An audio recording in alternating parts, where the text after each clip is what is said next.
Assalamualaikum po sa inyong lahat. O sa wikang Tagalog po, ay sumainyo pong lahat ang kapayapaan. Ako nga po pala ang inyong lingkod, Yuritech at your service. May kliyente na naman po tayong nag-DIY ng kanyang iPhone XS Max smartphone. Magpapalit lang po sana siya ng screen, but unfortunately ay hindi niya sinasadyang madamage ang FPC connector ng LCD sa may motherboard. Kaya to the rescue po with benefits ang inyong lingkod sa videong ito. It's so obvious naman po na ang perfect solution po dito sa unit na ito ay walang iba kundi palit FPC connector. Kaya ang main target po natin ay matanggal po natin ang sirang FPC connector ng maayos, malinis at syempre ligtas ang ating motherboard. Nakita niyo po ba ang simpleng trick na ginamit ko sa pagtatanggal ng FPC connector?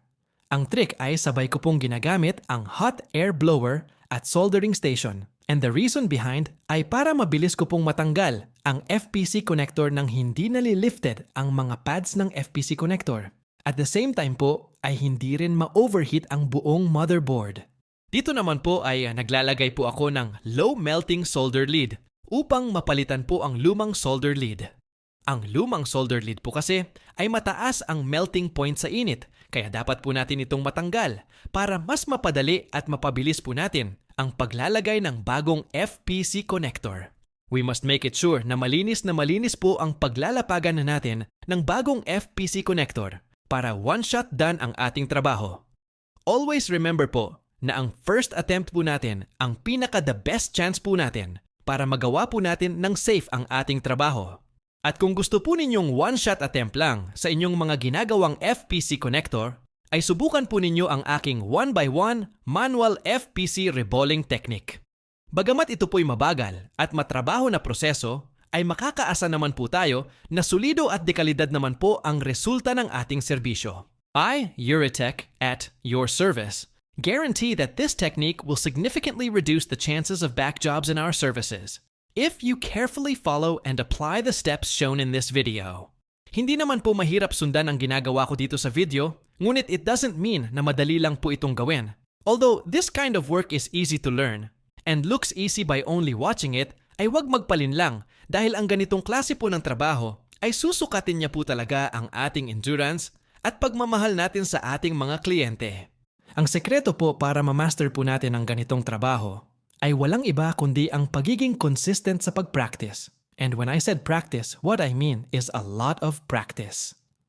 Maybe you already heard the words, practice makes perfect, but in reality is practice makes progress. Habang pinapanood po natin ang pagre-rebol ko ng FPC connector, ay babatiin ko po muna ang ating mga taga-subaybay, tulad nila Ma'am Huzaifa ng Urdaneta, Pangasinan, kay Boss Geotronics ng Pangasinan, kay Boss Oliver Buison from Cagayan Valley, kay Boss Glide Cabusas Talabo, kay Boss Melo Salazar ng Melotech from Romblon, kay Boss GSMQ Tumbokero ng Franklin Dispo, Galvacel Gadget Repair, Hugo Perez from 13 Martires Cavite.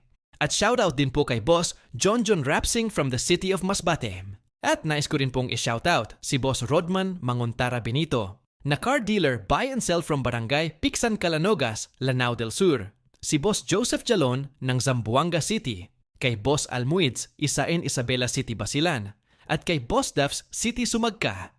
Shoutout na shoutout po sa inyong lahat mga boss. Maraming salamat po sa inyong panonood and hope to see you all again in our next videos.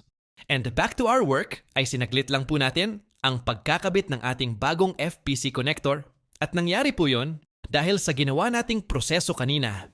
Totoo nga po talaga ang kasabihan na kapag may tiyaga may nilaga. Di na baling magduda tayo sa umpisa at mahirapan tayo sa proseso basta meron tayong sipag at tiyaga na may kasamang dasal at pagmamahal sa ating trabaho ay hindi po malabong malinaw ang resulta ng ating mga ginagawa.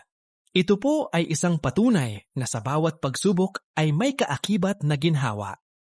Nahirapan man po tayo sa umpisa ng videong ito ay panigurado naman pong nabigyan po natin ng ngiti ang ating kliyente.